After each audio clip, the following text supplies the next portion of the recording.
My name is Eleanor Vance. For 40 years, my official title has been legal secretary at the prestigious law firm of Sterling and Croft, a title that suggests a life of quiet, unassuming servitude, of typing and filing and fetching coffee. It is a role I have played to perfection. My son, Mark, certainly believes it. He sees me as a simple, timid woman, a domestic creature whose sole purpose is to serve him. Last night, he showed me the depths of his contempt. He beat me, his fists leaving bruises on my arms and a cut on my lip that bled, all because the soup I had made for his dinner lacked salt. As I cleaned the blood from my face, he did not know that the woman he had just assaulted was not a helpless old woman. He did not know that for 40 years, I have not been just a secretary. He did not know about the secret I have been hiding, the knowledge I have amassed, and the power I have been quietly holding in reserve. He thought his violence was an end, a final assertion of his dominance. He had no idea it was the beginning of his own ruin. Before the night of the soup, my life had been a carefully constructed performance of domestic simplicity.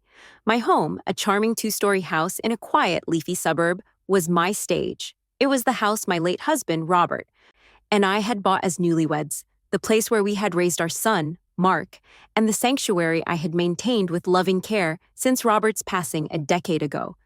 Every corner was filled with memories, with the quiet ghosts of a happier time. My days were governed by a routine of service. I would wake before dawn to prepare a hot breakfast for Mark and his wife, Catherine, who lived with me. I would clean the house, tend to the garden, do the laundry, and shop for groceries. My afternoons were spent planning and preparing dinner. My life, to any outside observer, was a small, quiet circle, its circumference defined by the needs of my son and his wife. I played the part of the meek, slightly daughtery mother. I was a woman who was not comfortable with technology, who was easily confused by complex financial matters, and who deferred to her son's judgment in all things. It was a role they not only believed, but had come to expect and to depend on. They had moved in 2 years ago. Mark, my son, had a string of failed entrepreneurial ventures behind him, each one leaving him in a deeper pit of debt. The last one, a disastrous foray into artisanal coffee roasting, had resulted in them losing their apartment. They came to me, their faces etched with a practiced humility, framing their request not as a failure on their part, but as a favor to me. "Mom, you should not be alone in this big house," Mark had said, his voice full of a false filial concern. "We are worried about you. Let us move in.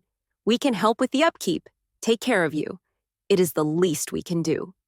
And Catherine, his beautiful, sharp-eyed wife, had sealed the deal, her hand on my arm, her smile a dazzling display of warmth. "We are a family, Eleanor. We need to be together." I agreed, of course. My love for my son was a vast, complicated, and guilt-ridden thing, a weakness they had learned to exploit with brutal efficiency. Mark was a man who had been drowning his entire adult life and was convinced the ocean was to blame. He was handsome, charming when he wanted to be, but possessed of a deep, simmering resentment at a world that had failed to recognize his supposed genius. He saw success as his birthright, and his constant failures had curdled his ambition into a toxic entitlement. He treated my home as his own, my service as his due. He was a king in a kingdom of one, and I was his most loyal and most despised subject. But Mark was not the true power in the house. He was the fist, but Catherine was the brain. She was a brilliant, ambitious marketing executive who viewed her husband's failures not with sympathy, but with a cold, strategic impatience. She was the mastermind. She saw our family not as a unit of love, but as a financial arrangement, and I was an underperforming asset. Her manipulation was a work of art. In front of me, she was the perfect daughter-in-law, always praising my cooking, always thanking me for my help, always smoothing over Mark's increasingly frequent flashes of temper. "He is just under so much pressure, Eleanor," she would say, her voice a silken apology. "He is trying so hard to build a life for us. We have to be patient with him." But behind my back, she was constantly, methodically undermining me. She was laying the groundwork for what was to come, planting seeds of my incompetence in the minds of our neighbors and friends. I would learn later of the stories she would tell, tales of my forgetfulness, my wasteful spending habits, my inability to manage the house on my own. She was creating a narrative, a file of evidence against my own sanity, and she was doing it with a brilliant, predatory smile. The betrayal did not begin with a fist, it began with a sneer. The first year they lived with me was a slow, creeping campaign of psychological warfare. My cooking, which Mark had once praised, was now a constant source of his irritation. "Is this chicken supposed to be this dry, Mom?" he would ask, pushing his plate away with a look of disgust. "I am sorry, dear. I will try to do better next time." My housekeeping was never good enough. The small, sentimental knickknacks Robert and I had collected over the years were dismissed by Catherine as clutter. One by one, they would disappear, replaced by a single, expensive-looking vase that sat empty on the mantelpiece. My very presence in the house seemed to be an irritation. They would stop talking when I entered a room. They would take their important phone calls out on the patio, their backs turned to me. I was being slowly, deliberately marginalized, made to feel like an intruder in my own home. Their contempt for me was a constant low-grade fever in the house, and it was making the atmosphere sick. The pressure was constant. They were always short of money. Mark's latest venture, some ill-conceived tech startup, was a black hole, consuming every dollar he could get his hands on. My pension, which I dutifully deposited into our joint household account, was never enough. There were constant, hushed arguments about bills, about credit card debt, about the life of sleek, effortless luxury they felt they deserved but could not afford. And the source of their frustration, the single, immovable obstacle to their happiness, was me, and the house I refused to see as a simple cash machine. The suggestion, when it first came, was gentle, almost logical. It was Catherine, of course, who made the first move. We were at the kitchen table, paying bills. "Eleanor," she said, her voice full of a reasonable, thoughtful concern. "Have you ever thought about the future of this house? It is so large, just for you. The property taxes are astronomical. It is not a practical asset for a single woman in her retirement." I knew what she was doing. "This is my home, Catherine," I said quietly. Mark, taking his cue, jumped in. "It could be more than a home, Mom. It could be our future. The equity in this place, it is a fortune just sitting here, doing nothing. We could sell it, invest the money in my company. We are talking about setting ourselves up for life, all of us." From that day on, it became their constant refrain. The pressure was relentless. It came from all angles. They used love as a weapon. "We are only thinking of you, Mom," Mark would plead. "We want you to have a carefree retirement, not to be chained to this old house." They used guilt. "You would not want to stand in the way of my one big chance, would you?" he would ask, his voice full of a wounded, boyish disappointment. And they used my supposed incompetence. "You do not understand modern finance," Catherine would say with a patient, condescending smile. "Real estate is a dead asset. We need liquidity. Trust us. We are the experts." They were a team, a perfectly synchronized pair of predators circling their prey, slowly, patiently, wearing me down. My refusal was not seen as a valid choice, but as a sign of my stubbornness, my sentimentality, my growing senility. The first time I saw the real violence in my son, it was not directed at me, but at the wall. It was over a credit card bill. He had been expecting a small investment in his company to come through, and it had fallen apart. The bill, which he had clearly expected to pay with that money, was for thousands of dollars in expensive restaurant meals and designer clothes. He looked at the statement, and a dark, ugly flush crept up his neck. "This is impossible," he seethed. "We will figure it out, darling," Catherine said soothingly. "Figure it out how?" he roared, suddenly exploding. He slammed his fist into the wall, the sound a sharp, violent crack in the quiet of the house. A spiderweb of cracks appeared in the plaster. He stood there, his chest heaving, his face a mask of pure, uncontrolled rage. I froze, my heart hammering in my chest. Catherine, however, was a study in calm. She did not flinch. She went to him, putting her arms around him, stroking his back. "Shh, my love," she murmured. "It is not your fault. It is the stress. This house, the bills, taking care of your mother.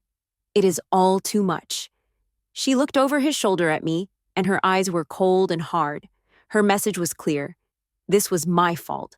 My refusal to sell the house, to give them the money they felt they were owed, was the cause of his stress, the trigger for his violence. She was not just excusing his rage, she was weaponizing it against me. It was a warning shot, a glimpse of the monster she was so expertly cultivating, and a clear sign of what would happen if I continued to defy them. Every weekday morning for the past 40 years, I have left my quiet, suburban house and taken the train into the heart of the city. I walk into the gleaming marble lobby of the Sterling and Croft building, a place that represents power, influence, and the intricate machinery of the law. To my family, I am just a secretary there, a fixture, a woman who has done the same simple job for her entire adult life. They have no idea. I am not Eleanor Vance, the simple, timid mother. I am Mrs. Vance, the senior litigations paralegal and de facto office manager. I am the institutional memory of one of the most powerful law firms in the country. The partners, men who command fortunes and shape industries, call me Eleanor, and they do so with a deep and abiding respect. I have prepared briefs that have gone to the Supreme Court. I have managed evidence for multi-billion-dollar corporate mergers. I know the intricacies of contract law, of estate planning, of criminal procedure.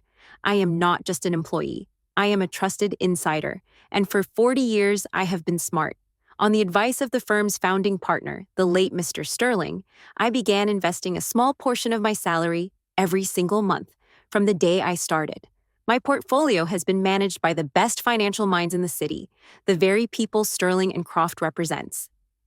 My secretary's salary has grown into a secret, substantial fortune that my son and his wife have no idea exists. Every evening, I leave that world behind.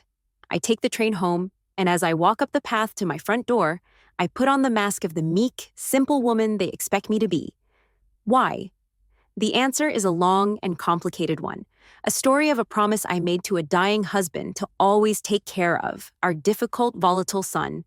It is a story of a deep maternal guilt over his failures, a sense that I was somehow to blame. And so I have played my part, enabling his dependence, absorbing his anger, all while quietly building a fortress of my own. In the final weeks before the incident with the soup, the pressure became unbearable. The atmosphere in the house was thick with a toxic, simmering resentment. My every move was scrutinized. My every word was twisted. They brought a real estate agent to the house without my permission, a sleek, predatory woman who was a friend of Catherine's. She walked through my home, assessing its value, while I was relegated to a chair in the corner, like a piece of unwanted furniture. They began to pack. They would empty a bookshelf, a closet, placing my life into cardboard boxes. "We are just helping you get organized, Mom," Mark would say, his voice tight with an impatience he no longer bothered to conceal, "to make things easier when the time comes." His temper was a constant, simmering threat. A dropped plate, a misplaced set of keys, any minor household inconvenience was enough to set him off on a tirade of verbal abuse. I was walking on eggshells in my own home, my only goal to remain invisible, to not provide a spark for his explosive anger. I was wavering. The constant psychological assault was taking its toll.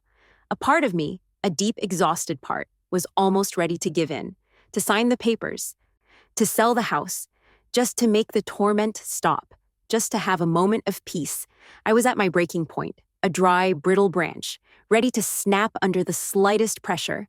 I did not know that the pressure was about to become a physical, brutal, and ultimately liberating assault. The day it all ended and all began was a Monday. Monday, September 29th, 2025. I will remember that date for the rest of my life. It was a gray, dreary evening, a perfect match for the oppressive atmosphere that had become the new normal in my home. I had spent the afternoon making Mark's favorite soup, a rich, slow-simmered beef barley. It was a pathetic, desperate act of appeasement, an offering to the angry god who slept in my son's skin. They came home late, their moods as dark as the gathering dusk. Mark's latest pitch for funding had been rejected. The news hung in the air between them, a toxic, unspoken cloud. I served the soup, my hands trembling slightly as I placed the bowl in front of him. He picked up his spoon and took a single, deliberate taste. His face, which had been a mask of sullen resentment, tightened into a knot of pure fury. He looked up at me, his eyes cold. "There is no salt in this," he said, his voice a low, dangerous growl. "I am so sorry, Mark," I stammered. Moving to get the salt shaker, I must have forgotten. My mind has been so— "Your mind?" he interrupted, his voice rising. "Or your wallet? Are we so poor now that we cannot afford a little seasoning?" Or are you just so useless you cannot perform the one simple task you have in this house? Mark, please, Catherine said, her voice a soft, placating murmur, but she did not look at him. She looked at me, and her eyes were glittering with a cold, watchful anticipation. She was not trying to stop him. She was giving him permission. I am sick of it, he roared, shoving the table with such force that the bowls rattled and soup sloshed onto the polished wood. He stood up, his chair scraping violently against the floor. I am sick of living in your house by your rules, eating your bland, pathetic food while you sit on a gold mine, too stupid and sentimental to help your own son. He advanced on me. I backed away, my heart a frantic bird in my chest, until my back hit the kitchen counter. Mark, please. You want me to beg? He snarled, his face inches from mine, his breath hot with rage. Is that what this is about? You want me to get on my knees for what is rightfully mine? And then he hit me. Not a slap, but a hard, closed fist punch to my arm that sent a shock of excruciating pain from my shoulder to my fingertips. I cried out, stumbling sideways. He grabbed me, his fingers digging into my arms like talons, and he shook me, my head snapping back and forth. He pushed me to the floor, and my head struck the corner of the kitchen island. A searing, white-hot pain exploded behind my eyes, and I felt a warm, wet trickle of blood run down my temple into my hair. I lay on the cold linoleum, dazed, the world a blurry, tilting mess. He stood over me, his chest heaving, his face a mask of ugly, triumphant rage. That is enough, darling, Catherine said then, her voice calm, as if scolding a child who had gotten a bit too rough. You have made your point. She helped him from the room, leaving me on the floor in a puddle of spilled soup. The meek, simple mother they thought they knew died on that kitchen floor. And in her place, Mrs. Vance of Sterling and Croft, the woman who understood contracts, consequences, and the cold, brutal mechanics of justice, finally, after 40 years, came home.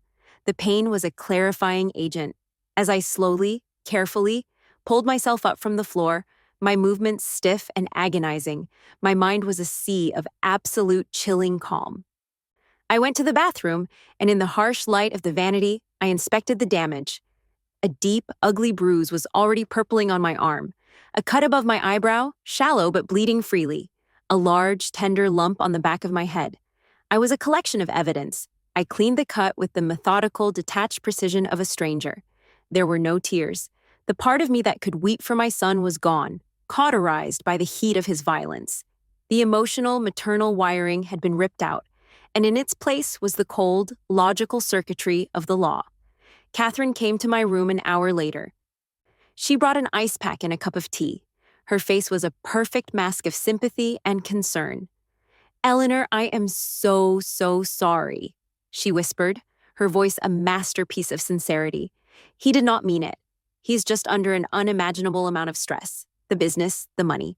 He is at his breaking point. He loves you so much. He is just devastated by what he did. I see, I said, my voice quiet and even. The calmness seemed to unnerve her. He wants to apologize, she continued, but he is too ashamed to face you right now. Please, forgive him. Of course, I said. I understand. He's under a lot of pressure. She left, satisfied. Believing her narrative had been accepted, that the incident would be smoothed over and absorbed, just like all the others. She had no idea that I was not forgiving him. I was assessing him. He was no longer my son, he was a defendant, and she was his co-conspirator. I did not sleep that night. I sat in my armchair in the dark, the ice pack pressed to my throbbing head, and I began to build my case. I thought about the firm, I thought about the partners, the resources, the immense powerful machinery of justice I had served my entire adult life. For 40 years, I had helped other people fight their battles. Now, I would fight my own. My objective was not just to escape, it was to dismantle them, to take back my home, my life, and to ensure they faced the full consequences of their actions. It would not be a fight of emotion. It would be a matter of strategy, of evidence, and of the cold, dispassionate application of the law. The next morning, I began the most difficult and most important performance of my life. I came downstairs wearing my bruises like a costume. My movements were slow and tentative. I flinched when Mark entered the room. My voice was a low, trembling whisper. I was the very picture of a broken, terrified victim. Mark, taking his cue from Catherine, was a study in remorse. He could not look at me. He mumbled an apology about his temper, about the stress. "I am so sorry, Mom," he said, his voice thick with a guilt that was as shallow as it was self-serving. "It will never happen again." "I know, dear," I whispered, making my eyes well up with tears. "I know you did not mean it." Later that day, I sat them both down in the living room. "I have been thinking," I began, my voice a weak, defeated sigh. "You are right. This house, it is too much for me. The memories, it is all just too much. I was being selfish. I see that now." I watched as a look of pure, triumphant relief passed between them. "We will do whatever you think is best," I continued, giving them the words they had been waiting to hear for months. "We will sell the house. I will sign whatever papers you need." It was a total, unconditional surrender. Or so they thought.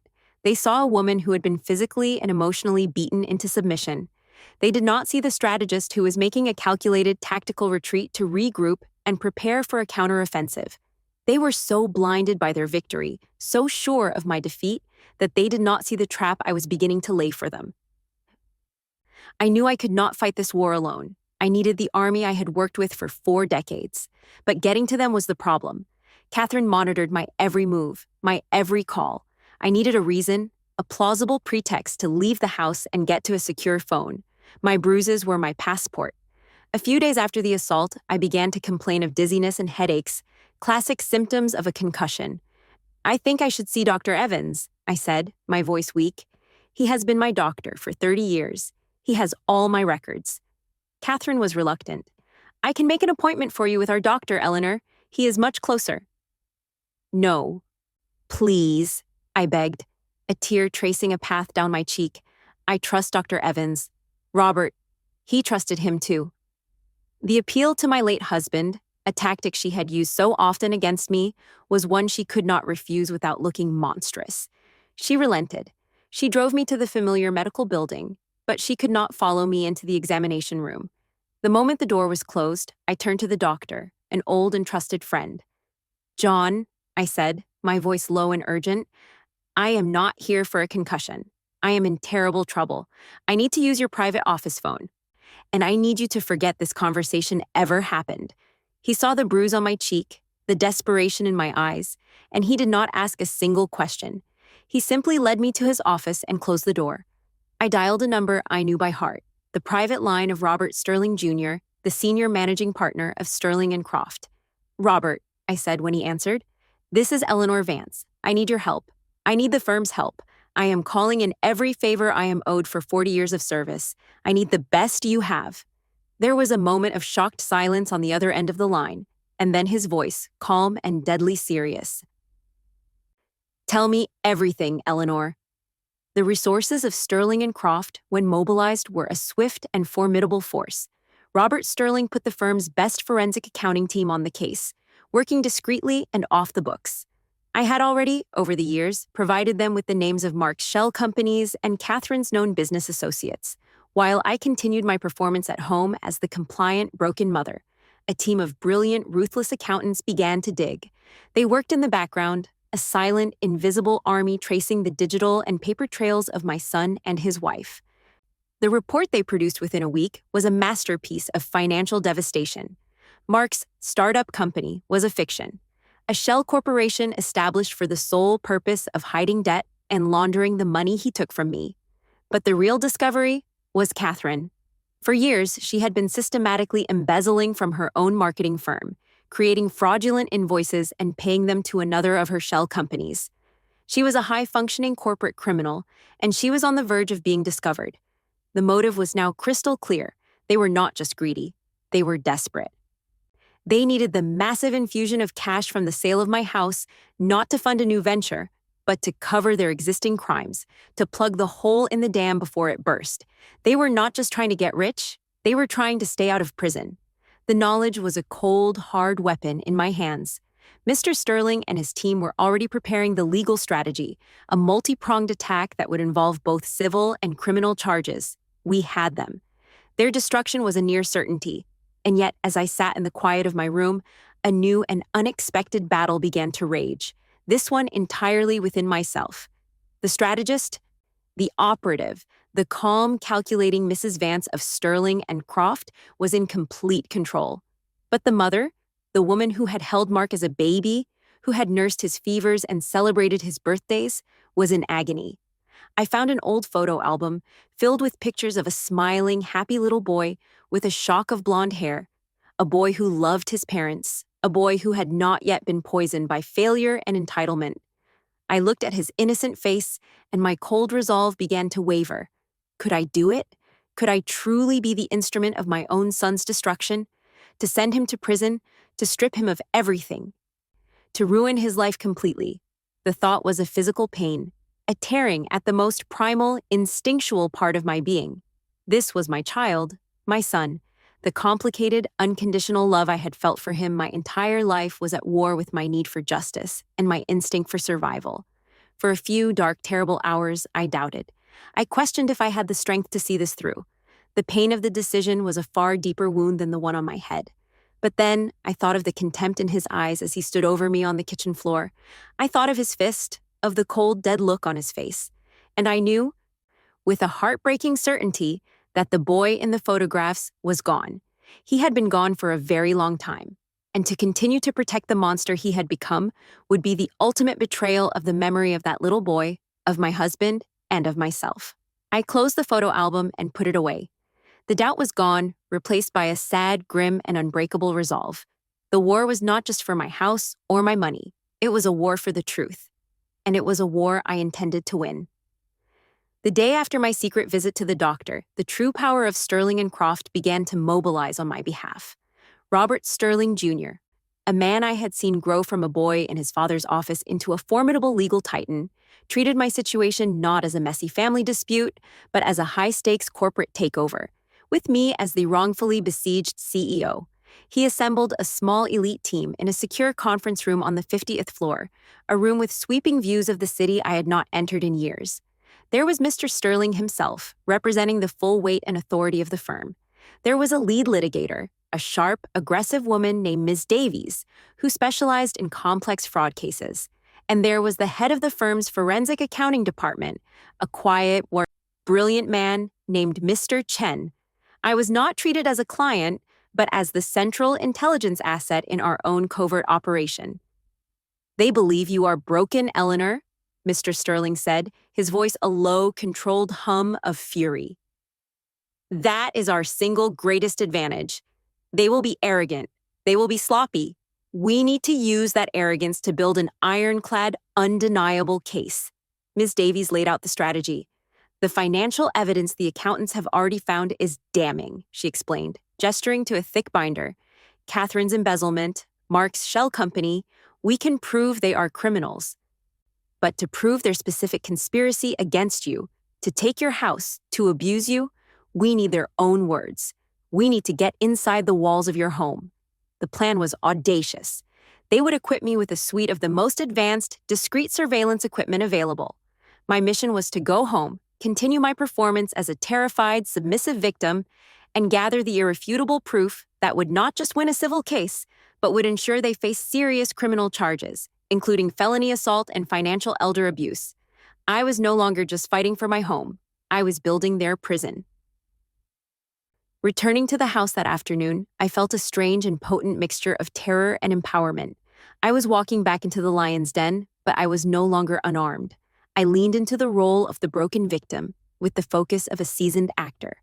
I would flinch when Mark raised his voice. I would offer Catherine tearful, unnecessary apologies. Most importantly, I enthusiastically embraced the sale of the house. "You were right all along," I told them over dinner, my voice a convincing imitation of a broken woman. "This house is a burden, a new, smaller apartment with you two to look after me. It is for the best. I am ready to sign whatever you need." The change in the atmosphere was immediate.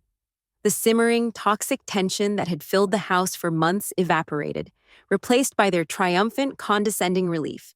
Mark became almost cheerful, his abusive temper subsiding now that he was getting what he wanted. Catherine treated me with a cloying, suffocating pity, fluffing my pillows and speaking to me in the slow, simple tones one uses for a child or a pet. They believed they had won. Their guard was not just down. It was completely dismantled. The surveillance tools arrived the next day, not in a package, but delivered by a trusted courier from the firm, disguised as a floral delivery. There was a beautiful modern digital photo frame, a sleek new alarm clock for the study, and a discreet air freshener plug-in for the kitchen. Each was a Trojan horse, containing a high-definition camera and a sensitive audio recorder, all controllable from a secure application on a smartphone the firm had provided. Planting them was a nerve-wracking ordeal. I gifted the photo frame to Catherine for the living room mantelpiece. "So we can fill it with new happy memories," I said, my words tasting like ash. Its camera had a perfect view of the entire room. The clock went into the study, the nerve center of their financial plotting. The air freshener, containing the most powerful microphone, was plugged into the kitchen wall, the place where their most candid, cruelest conversations took place. My quiet, beloved home was now wired for war. My nightly ritual became a descent into the dark heart of my family's betrayal. After they were asleep, I would lock myself in my room, put in a tiny earpiece, and review the day's harvest of audio and video, uploading the encrypted files to the firm's secure server. Listening to their unfiltered conversations was a form of self-torture. But it was also a necessary hardening of my own soul. I listened to them mock me. "The old woman is finally broken," I heard Mark say to Catherine, followed by their shared, cruel laughter. The soup really did the trick. I heard Catherine on the phone with her creditors, her voice not the warm tone she used with us, but a cold, sharp blade. "The house sale closes in 3 weeks. You will have your money. The equity is more than enough to cover everything I owe." It was the final confirmation that this was never about an investment. It was about covering her own crimes. I watched via the camera in the clock as they sat at the desk and planned their future. They talked about the non-extradition countries they would move to after they had the money. They looked at brochures for luxury villas in Dubai and private islands in the Caribbean. They were not just selling my house, they were planning their escape. The most painful evidence was their discussions about me. "What do we do with her after the closing?" Mark asked one evening. "We follow the plan," Catherine replied, her voice devoid of all emotion. "We proceed with the competency hearing. Dr. Allister has already been paid to provide his assessment, once she is declared legally incompetent. We place her in a state-funded facility, the cheapest one we can find. We will have power of attorney. She will have no say in the matter. They were planning to get my money, have me declared insane, and then dump me in a nameless, faceless institution to rot, freeing them from any further inconvenience. Each recorded word, each video file, was another brick in the prison I was building for them. The closing date for the house sale was set for 2 weeks away. It loomed over me, a hard deadline that filled my every waking moment with a sense of frantic urgency. I had to maintain my performance, a task that grew more difficult with every fresh horror I uncovered. I would sit with the real estate agent, a cold, predatory friend of Catherine's, and nod my head with a vacant smile as she explained the closing documents, all while my mind was screaming with the knowledge of their lies. The team at Sterling and Croft was working around the clock. The forensic accountants had built a complete damning portrait of Catherine's embezzlement and Mark's fraudulent company. Ms. Davies, the litigator, was preparing a civil case to freeze their assets and a criminal complaint to file with the district attorney, but they wanted more. "We have them on fraud and conspiracy," Mr. Sterling told me during a secure call, "but the assault is a separate, more personal crime. Right now, it is your word against theirs. If we can get him to admit to it on tape, we can ensure he faces a much more serious sentence. It would be definitive." The thought of intentionally provoking my son's rage, of putting myself in that physical danger again, was terrifying. But I knew he was right. The crime that had started all of this, the act of violence that had awakened me, needed to be brought into the light. The final piece of the puzzle was still missing. A new thread appeared that accelerated our timeline. Catherine, growing impatient, had managed to schedule my competency evaluation with her paid-off psychiatrist for the day immediately following the closing. Her plan was brutally efficient. Get the money on Friday, have me stripped of my legal rights on Saturday. Once I was declared incompetent, any accusations I made would be dismissed as the ravings of a madwoman. The clock was ticking. I had to get the final piece of evidence, and I had to get it now. I set the trap 2 days before the closing. It was a calculated risk, a deliberate walk into the fire. I spent the morning packing boxes in the living room. the digital photo frame watching my every move, the air freshener listening. I placed a small, heavy porcelain figurine that had belonged to my mother-in-law on the edge of the mantelpiece, in a precarious position. When Mark came home that evening, he was in a foul mood. A last-minute funding issue with his shell company had made him tense and irritable. This was the moment. As I dusted the mantelpiece, I let my hand brush against the figurine. It teetered for a moment and then fell, shattering on the stone hearth. The sound was like a gunshot in the quiet room. Mark spun around, his face instantly darkening with rage. "What did you do?" he roared. "Are you that stupid? That was an antique?" I burst into tears, a performance of pure, terrified incompetence. "I am so sorry," I whimpered, sinking to my knees to pick up the pieces. "It was an accident. My hands, they just shake so much these days." "Your hands shake?" he sneered, advancing on me. "You are a useless, clumsy old fool. You cannot do one thing right. Everything you touch, you break." I looked up at him from the floor, my face a mask of fear, and I delivered the line Miss Davies and I had rehearsed. "You are right, Mark. I am so sorry. Please," I begged, cowering. "Please do not hit me again like you did last week." I could not bear it. It was the perfect provocation. It was a direct accusation, framed as a plea for mercy. His eyes widened, and a look of pure animal cunning came over his face. He leaned down, his voice a low, vicious snarl that the microphone in the air freshener would capture with perfect clarity. "You think that was bad?" he hissed. "You deserved that, and more. If you mess up this house sale, if you do one more stupid thing to jeopardize our future, I will do more than just make you bleed. Is that clear?" It was a confession and a threat, all in one.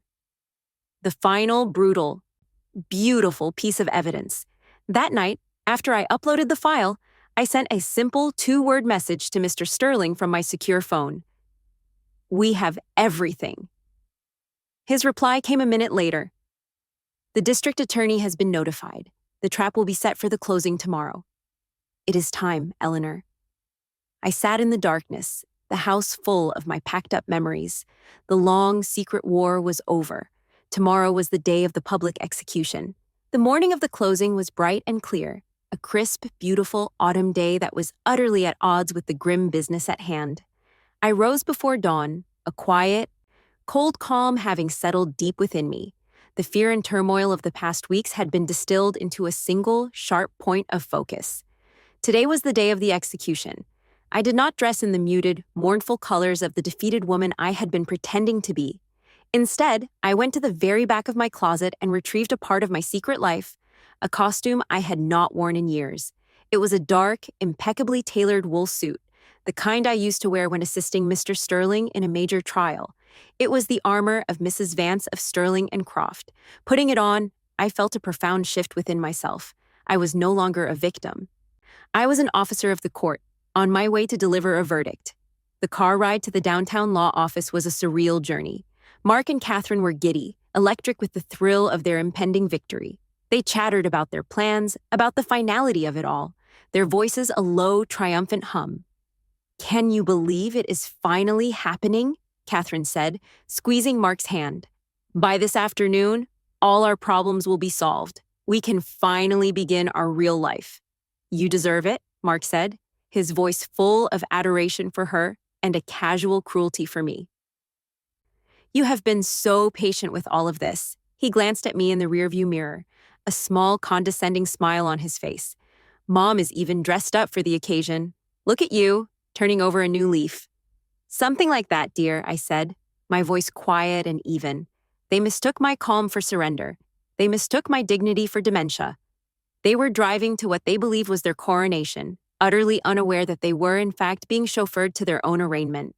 The law firm they had chosen for the closing was a sleek, impersonal place of glass and steel, designed to make people feel small and insignificant.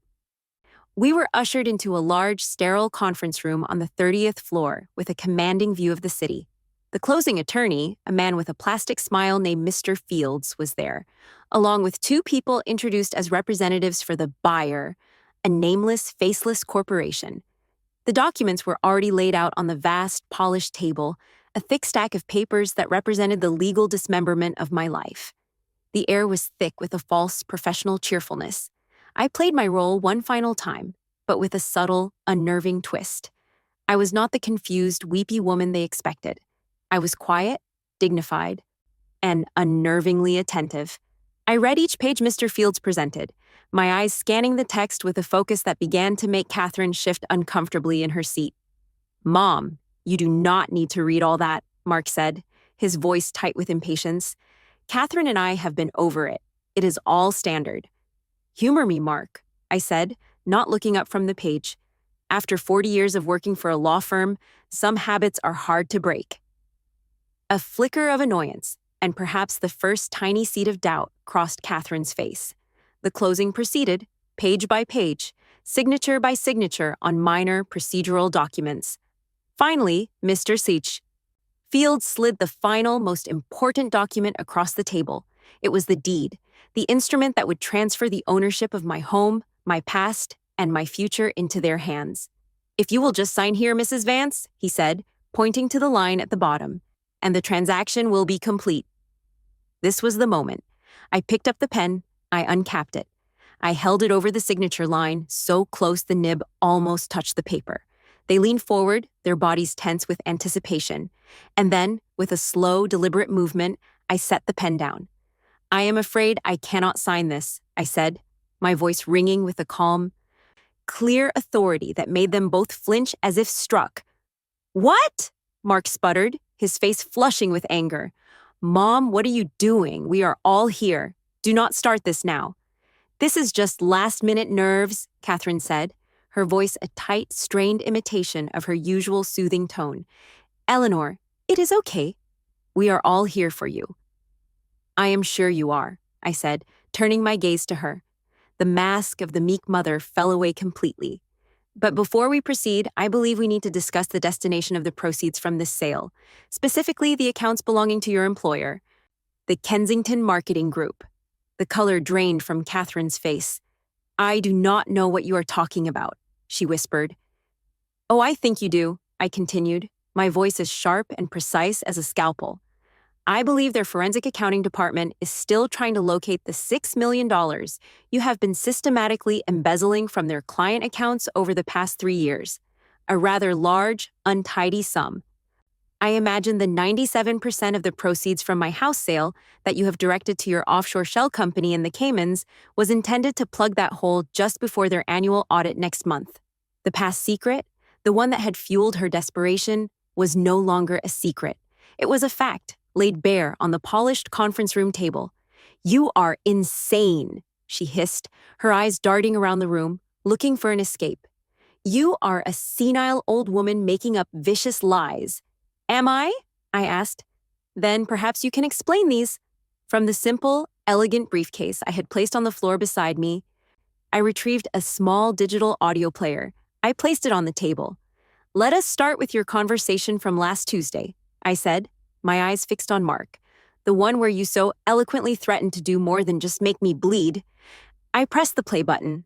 Mark's voice, distorted by the tiny speaker but unmistakably his, filled the dead silence of the room, low and venomous.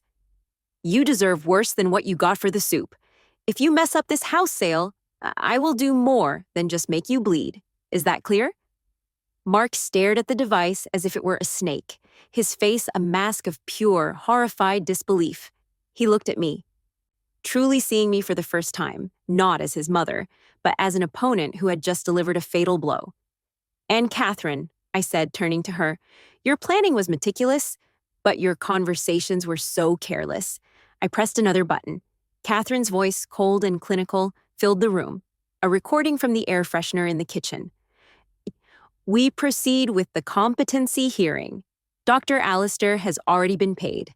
Once she is declared legally incompetent, we place her in a state-funded facility, the cheapest one we can find." Before the recording had even finished, just as Catherine let out a strangled gasp, the conference room doors opened. Robert Sterling Jr. and Miss Davies from my firm walked in. They were not alone.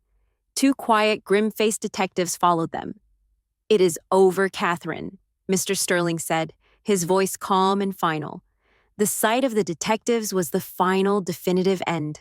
Catherine, completely cornered, her secret life of crime and her immediate plans for me exposed, finally broke. She was an animal in a trap, and she reacted with a wild, thoughtless panic.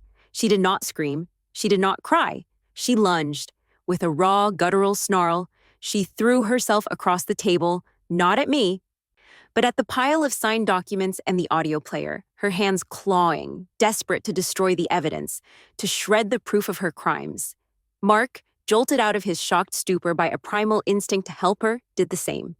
For a moment, the high-powered law office was a scene of pathetic, frantic chaos, a man and a woman scrambling over a mahogany table, tearing at papers like cornered rats. It was a brief, ugly struggle. The detectives moved in swiftly, pulling them back, their movements practiced and efficient. And in that moment, as the cold steel of handcuffs was about to be snapped onto their wrists, the alliance that had been so powerful in its unified greed shattered into 1,000 pieces of mutual blame. "This is your fault!" Catherine shrieked at Mark, her face a contortion of pure hatred. "Your incompetence, your constant need for money. I was fine until I met you." Mark, his face streaked with tears of terror and self-pity, turned on her. "My fault?" he screamed back. "You lied to me. You told me this was a legitimate business. You used me. You used my own mother." They were still shouting accusations at each other, a litany of their shared, ugly secrets, as the detectives led them from the room. The closing attorney and the buyers sat frozen, their faces pale with shock. Mr. Sterling walked over and placed a steadying hand on my shoulder. Miss Davies began to methodically gather the evidence from the table. I stood up, no longer the timid mother, no longer the victim. I was Mrs. Vance, of Sterling and Croft, and my case, the most important of my long career, had just been won. The chaos of the conference room was a blur of sharp commands and the quiet, efficient movements of law enforcement. As Mark and Catherine were led away, their bitter accusations still echoing in the hallway, a profound and heavy silence descended. My legal team, my army, surrounded me with a protective quiet. Ms. Davies methodically gathered the evidence from the table, the signed documents, the audio player, the damning papers from my briefcase. Mr. Sterling simply stood beside me, a silent, powerful presence that said, "You are not alone anymore." The hours that followed were a methodical process of untangling the lies. I gave my formal statement at the district attorney's office, my voice clear and steady. The 40 years I had spent preparing legal documents, organizing facts, and assisting with case strategies had been the perfect training for this moment. I was not a hysterical victim. I was the prosecution's star witness, the primary source for the case I had secretly built from within my own prison. Returning to my house that evening was the strangest experience of all. The half-packed boxes were still scattered everywhere, monuments to a future that would never happen. The house was no longer a cage. The threat was gone, but it was not yet a home again. It was a crime scene, a place haunted by the ghosts of what had been done within its walls. The silence was absolute, a deafening void where the toxic tension used to be. For the first time in 2 years, I was safe. And I had never felt more alone. The news of the arrest spread like wildfire, a local scandal of a respected family imploding in a spectacular fashion. The phone began to ring, but I did not answer. The time for explanations would come later. First, I had to simply sit in the quiet wreckage and breathe. The legal process was a slow, grinding machine, but its outcome was never in doubt. The case against Catherine and Mark was an ironclad fortress of evidence. The secret recordings were the most powerful weapon. The jury listened in horrified silence as my son's voice, thick with rage, confessed to and threatened violence. They heard Catherine's cold, clinical voice as she planned my dispossession, mocking my dementia and plotting to have me institutionalized. The forensic accountants from Sterling and Croft presented a devastating, undeniable map of their financial crimes. They unraveled Catherine's embezzlement from her firm and detailed how Mark's fraudulent company was designed to receive the funds from my house sale. My own testimony, delivered with the calm, factual precision of the legal professional I truly was, tied it all together. Catherine's defense was a masterclass in narcissistic delusion. She attempted to paint me as a vengeful, manipulative mastermind who had entrapped her and her loving, supportive husband. But against the mountain of their own recorded words and documented crimes, her story was a pathetic, transparent fiction. The verdicts were delivered after less than an hour of jury deliberation. Guilty, on all counts. Catherine, as the architect of the conspiracy, received the harshest sentence. She was convicted of conspiracy to commit grand larceny, multiple counts of felony fraud and embezzlement, and financial elder abuse. She was sentenced to 20 years in a federal prison. Mark's fate was more complicated. His tearful, remorseful testimony against his wife and his clear role as a follower rather than the leader earned him a degree of leniency. But he was not absolved. He was convicted of conspiracy and felony assault. He was sentenced to 5 years in prison. Justice had been served. It was not a moment of triumph. It was a moment of profound, tragic, and necessary consequence.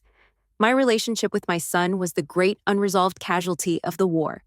A year into his sentence, he began to write me letters from prison. The first were full of self-pity and blame, but over time, the tone began to change.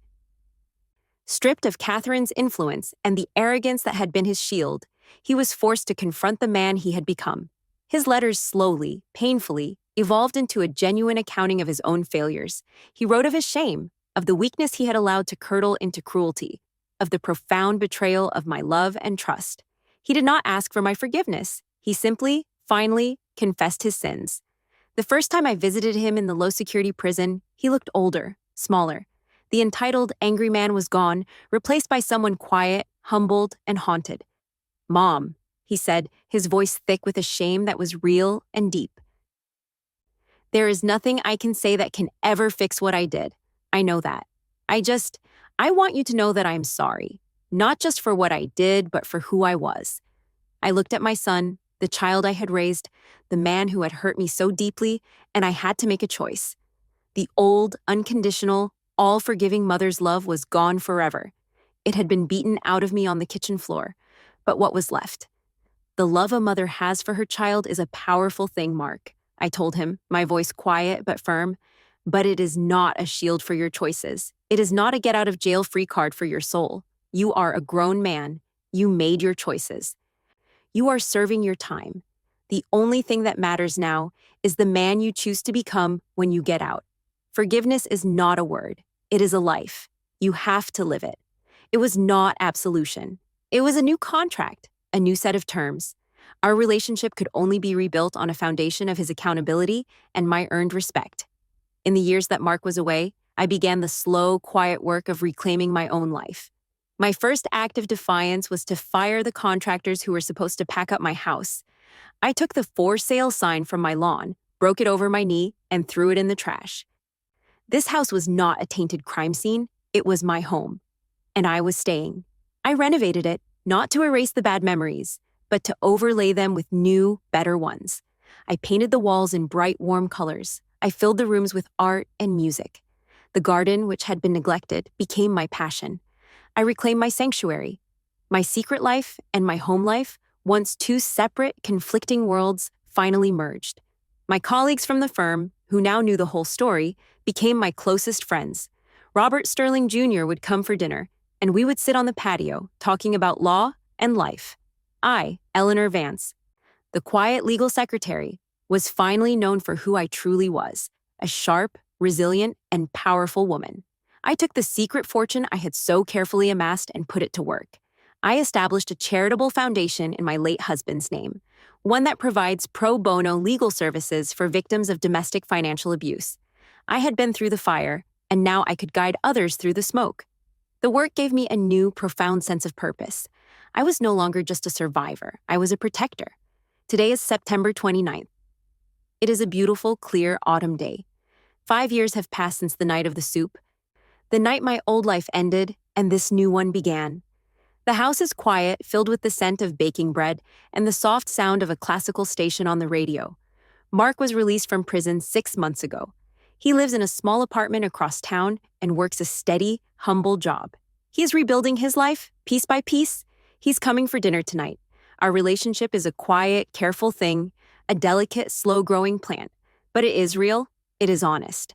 I often think about the secret I kept for so long.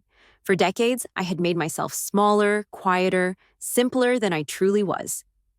I thought I was doing it to protect my son's fragile ego, to appease his temper, to make his life easier. I thought it was an act of love. I realize now that it was a profound mistake. My secret did not protect him, it enabled him. My performance of weakness allowed his own to fester and grow into a monster. The greatest love is not about hiding your strength, it is about living in the full, unapologetic light of who you are and demanding that the people you love meet you there. The secret I kept for 40 years was a cage I had built for myself. The truth, when it finally, violently came out, was the key that set me free. My name is Eleanor Vance, and for the first time in my long life, I am no longer hiding.